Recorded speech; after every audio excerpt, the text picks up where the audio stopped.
ان دونوں پہلوؤں سے جب ہماری عقلیں، ہمارا فہم اور شعور و ادراک عاجز ہے تو اس کا مفہوم یہ ہوا کہ اس کو بیان کرنے کی کوشش کرنا بھی بہت بڑی خطا ہے۔ یہ بڑی خطا کس اعتبار سے ہے؟ ایک سادہ سی مثال سے بات سمجھ میں آ جائے گی۔ کسی دیہاتی کی کوئی مشکل تھی جسے کسی شہری بابو نے حل کر دیا۔ وہ شہری شخص ڈپٹی کمشنر تھا، لیکن اس دیہاتی نے اسے دعا دی کہ خدا تجھے پٹواری بنا دے، اس لیے کہ اس دیہاتی کے نزدیک تو سب سے بڑا عہدہ اور سب سے زیادہ صاحب اختیار ہستی پٹواری کی تھی۔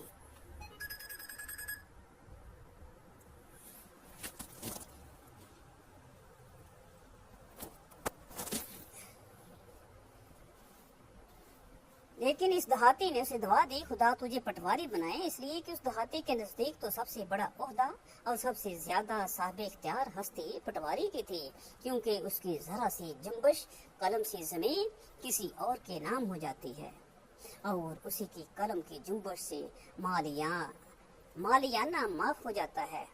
اس کاشتکار دیہاتی سے متعلق سارے اختیارات تو پٹواری کے ہاتھ میں ہوتے ہیں۔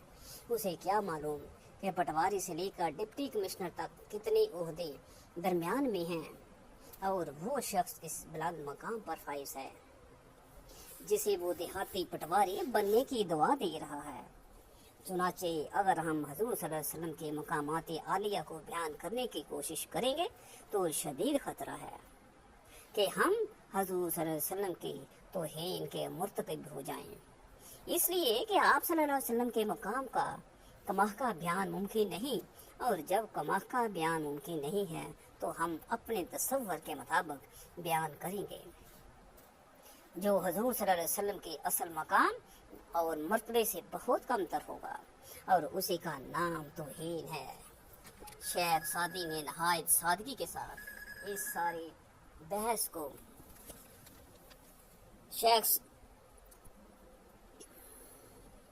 حضور صلی اللہ علیہ وسلم کے اصل مقام اور مرتبے سے بہت کمتر ہوگا اور اسی کا نام توہین ہے۔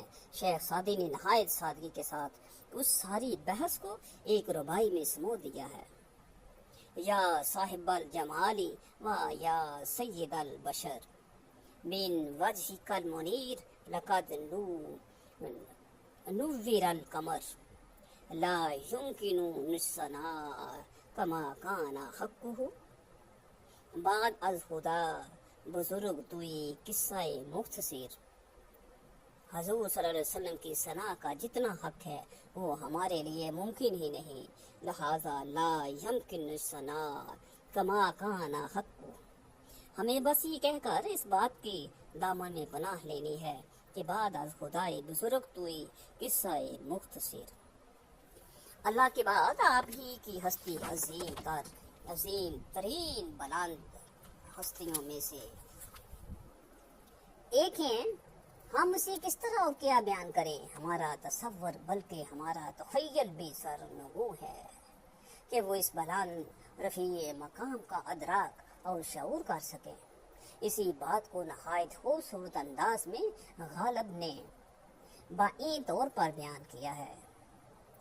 غالب ثنائے خواجہ بیزاواں گذاشت شنیدم کان ذاتی پاک مرتبہ دانے محمد صلی اللہ علیہ وآلہ وسلم است کہ ہم نے حضور صلی اللہ علیہ وسلم کی ثنا اور حمد کو خدا یزدان کے حوالے کر دیا ہے۔ ہم اس کی کوشش ہی نہیں کرتے، اس لیے کہ وہی ذات بات ہے جو محمد صلی اللہ علیہ وسلم کے اصل مقام اور مرتبے سے واقف ہے۔ میں نے دو اعتبارات سے حضور صلی اللہ علیہ وسلم کی عظمت اور آپ کے مقام مرتبے کو اپنے بیان کے دائرے سے بلند اور بالا، برتر، اعلیٰ و عرفہ اور اس اعتبار سے خارج قرار دیا ہے۔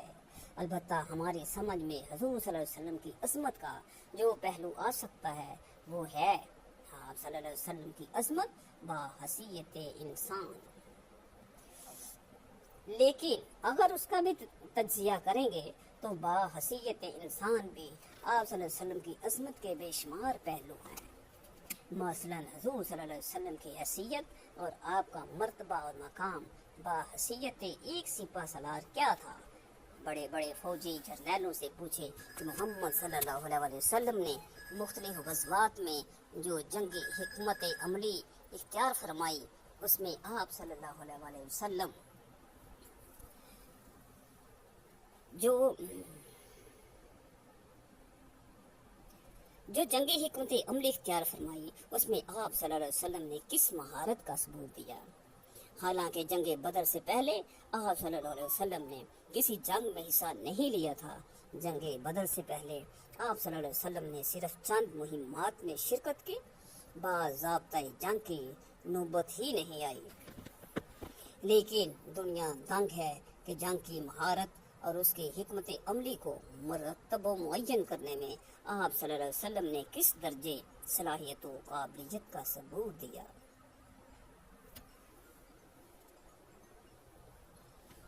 پھر کسی سے صلح کرنی ہوتی تو صلح کی گفت و شنید میں آپ نے صلی اللہ علیہ وسلم نے کس مہارت، کیسی واقفیت اور کیسی اہلیت کا مظاہرہ فرمایا؟ صلح حدیبیہ ہو، میثاق مدینہ ہو، یا اس سے بھی پہلے یثرب کے مختلف طبقات کو آپس میں جمع کرنے کے لیے آپ نے جو معاہدہ فرمایا، ان معاہدات کا مطالعہ کیجیے، عقلیں دنگ رہ جائیں گے۔ ایک قاضی القضاء کی حیثیت سے آپ صلی اللہ علیہ وسلم کا مقام کیا ہے؟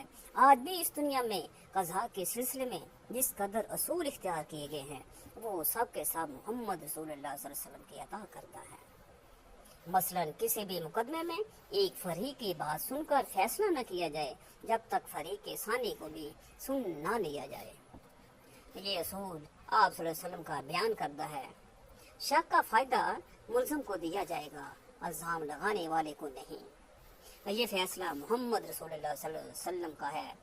اسی طرح یہ اصول آپ صلی اللہ علیہ وسلم ہی نے بتایا ہے کہ 100 مجرم چھوٹ جائیں تو کوئی حرج نہیں، لیکن کسی بے گناہ کو سزا نہ ملے۔ عالمی سطح پر پورا عدالتی نظام انہی اصولوں پر قائم ہے۔ یہ دوسری بات ہے کہ ہمارے ہاں کرپشن نے بیڑا غرق کر دیا۔ ہماری خیانتی بدعنوانیاں، جانبداریاں، ہمارا بک جانا، لوگوں کا اعلی کار بن جانا وغیرہ، یہ چیزیں ہیں جنہوں نے عدلیہ کا بیڑا غرق کیا ہوا ہے۔ لیکن جہاں تک اصولوں کا تعلق ہے، یہ اصول تو محمد عربی صلی اللہ علیہ وسلم کے عطا کرتا ہے۔ حضور صلی اللہ علیہ وسلم کا باحثیت باپ کردار کیا تھا؟